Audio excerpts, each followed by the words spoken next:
estado ya en la comisión respectiva para su análisis. Son más o menos unos 33.000 millones de dólares, del cual hay un incremento casi de 2.000 en relación al presupuesto del año anterior. Y el precio del petróleo se ha fijado en menos de $60 como proyección. Incluso no se habla ahí de nuevos incrementos tributarios, si es que se aprueba o no el proyecto de reforma tributaria. Pero ¿cuáles son las expectativas y cuál ha sido la lógica económica o técnica precisamente para determinar este ligero incremento del presupuesto para este 2022? Es lo que vamos a conversar esta mañana con el viceministro de Economía, doctor José Gabriel Castillo. ¿Cómo está? Buenos días. Buenos días, muchas gracias por la invitación. Bueno, ¿cómo se desglosa este presupuesto? Sabemos que casi 9.000 millones son solo para gasto corriente, denominado pago de sueldos y salarios para todo el sector estatal y público. Bueno, hay que aclarar algunas cosas. Esta proforma presupuestaria para el 2022 hace algunos cambios. Este es un gobierno que ha buscado ser muy técnico, muy responsable en el trabajo de las finanzas públicas. Eso ha significado que tengamos que hacer algunas reclasificaciones respecto de lo que teníamos en el presupuesto 2021, en particular. Muchos de los gastos se venían arrastrando en algunos casos, algunos proyectos que habían sido clasificados como proyectos de inversión. Realmente son proyectos que incluyen gasto corriente, es decir, gasto de sueldos y salarios, en el caso de algunas transferencias corrientes también. Durante la pandemia también hubieron este tipo de clasificaciones. Básicamente es un tema de emergencia, ¿no es cierto? Entonces se clasificó mucho de este gasto como parte del Plan Anual de Inversiones. En esta proforma lo que estamos haciendo es reclasificando muchos de estos ítems, más o menos 1.540 millones de dólares. Es una reclasificación importante respecto de lo que existía en el Plan Anual de Inversiones, que son reclasificados hacia los ingresos, o los gastos, permanentes.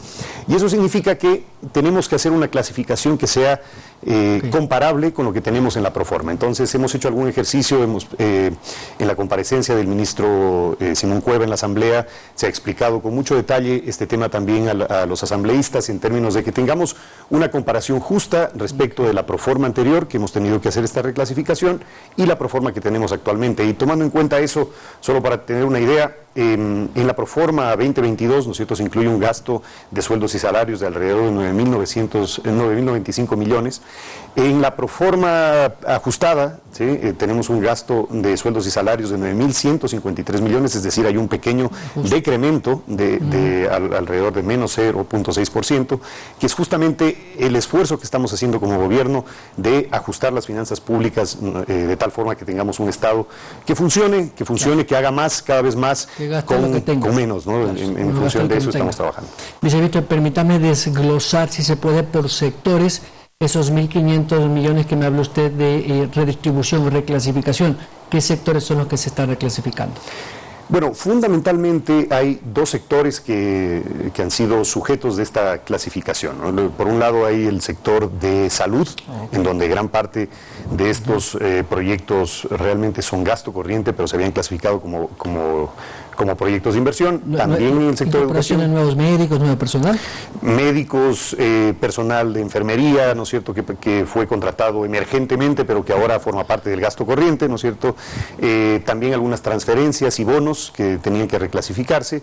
Hay algunos proyectos también en otros sectores, pero son más pequeños. Hay una clasificación itemizada. Lo fuerte es salud y algo de educación.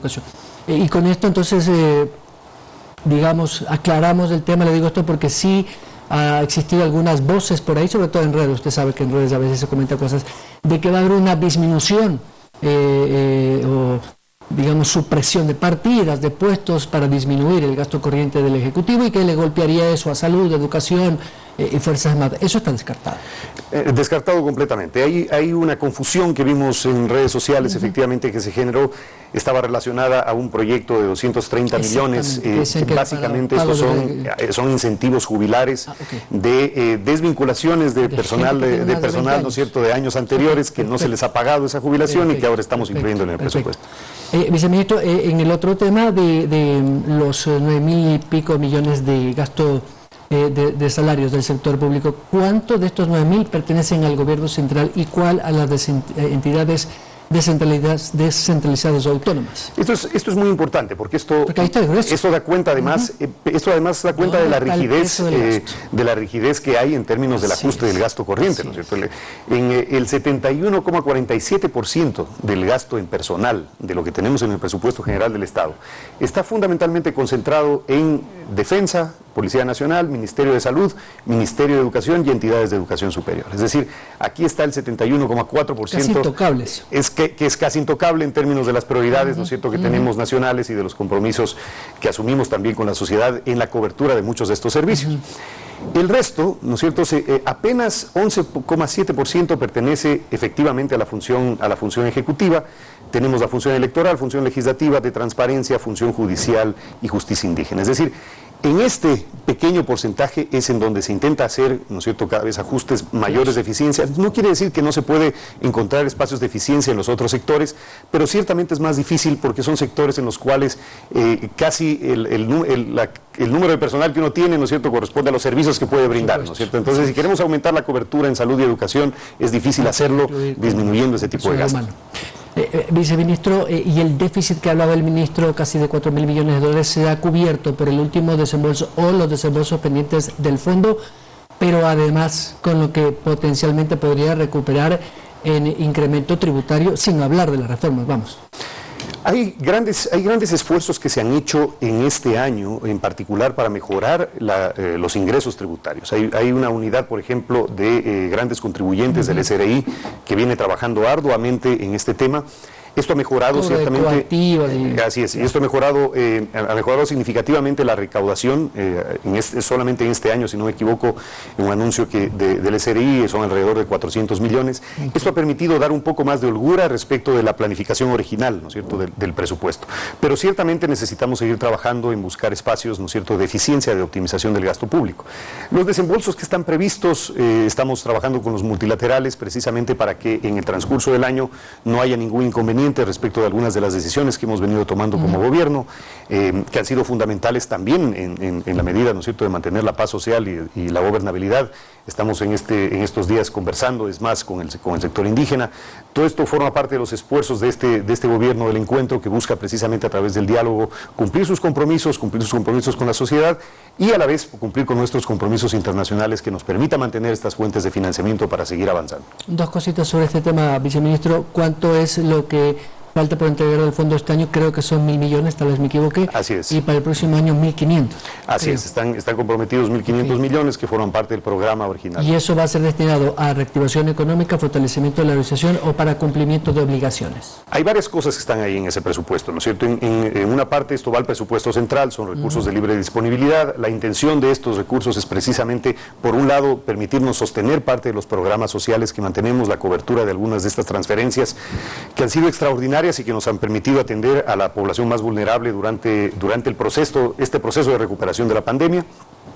También hay algunos gastos pendientes que tienen que cubrirse con estos recursos, pero gran parte de los recursos van destinados a las transferencias sociales y también a procesos de reactivación.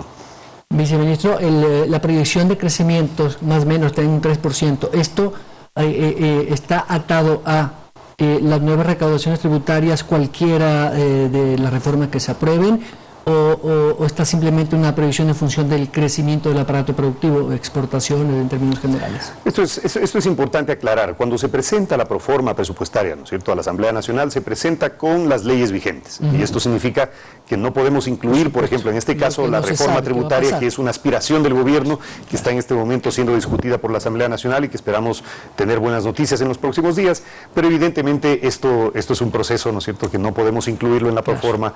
Por lo tanto, el escenario que nosotros tenemos planteado es un escenario pasivo, digamos, en términos de las actuales leyes, del esfuerzo que tiene planificado el gobierno nacional en términos de su plan plurianual. Es un escenario conservador. Es un escenario absolutamente conservador.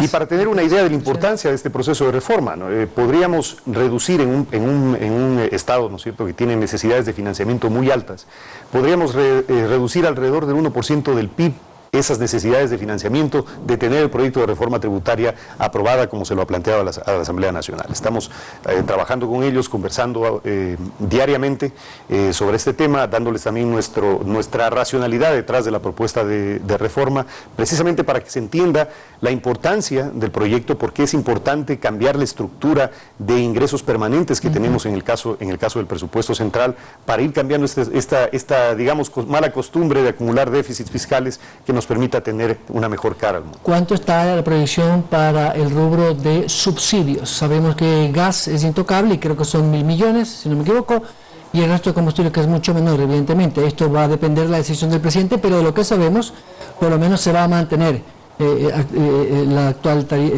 política de precios, y me imagino que sí, está proyectado en números de cuánto se va a gastar en subsidios, en términos generales. Bueno, en términos generales, en la proforma presupuestaria tenemos un total de 5.123 millones destinados específicamente a subsidios, pero claro, ahí están todos los subsidios. Incluye bonos, ¿no? Incluye seguridad social, sí, incluye seguridad social, incluye desarrollo social, donde están los bonos, que son alrededor, solamente desarrollo social son alrededor de 1.400 millones. Okay. En combustibles nosotros estimamos 1.328 millones, de los cuales mayoritariamente estos están destinados al GLP y al diésel, ¿no? Ahí está el gas. Ahí está el gas. Esto es parte, digamos, de una política que la seguimos estudiando. Necesitamos tener alternativas que le presenten al país opciones, precisamente la focalización, estos temas que siempre van a estar sobre la mesa, para que logremos en el tiempo, ¿no es cierto?, ir mejorando nuestro manejo de los combustibles. El presidente del directorio del IES había dicho que había sufrido un importante recorte de lo que él había solicitado, creo que eran 1.500 millones de lo que le entrega normalmente el presupuesto general del Estado. ¿Cuáles fueron un poco los condicionamientos técnicos que hicieron para tomar la decisión? 1.500 millones es, de hecho, lo que está dentro de la proforma para el IES, en este caso, dentro de esta parte de subsidios y las transferencias que hacemos a la seguridad social. Ahora, hay que entender, la seguridad social es, digamos, un sistema que necesita ser analizado. Hemos tenido algunas evaluaciones. El Banco Mundial hizo un estudio en algún momento relacionado a los temas actuariales, precisamente, de la seguridad social. También está el tema de salud, ¿no es cierto?, dentro del esquema de seguridad social, que es un monto aparte. Estamos trabajando con ellos diariamente también, porque este es probablemente uno de los temas más álgidos en términos de la sostenibilidad también social y de la sostenibilidad fiscal, porque hay compromisos de gobierno que tienen que cumplirse. Tenemos que ir buscando espacios, pero hay que entender que las necesidades realmente son mucho más grandes de lo que el presupuesto realmente puede cubrir para casi todas las instituciones, ¿no? Viceministro, estoy contra el tiempo, pero le comprometo a ver si podemos conversar de aquí unos 15 días, 20 días, cuando ya se apruebe lo que se apruebe en el Parlamento, y conversemos cómo va a quedar la política tributaria. Muchas gracias, perfecto. Ojalá podamos conversar en buenas noticias después de esta discusión en la Asamblea. Muchas gracias al viceministro de Economía y Finanzas, José Gabriel Castillo. 7:18. Vamos a la pausa.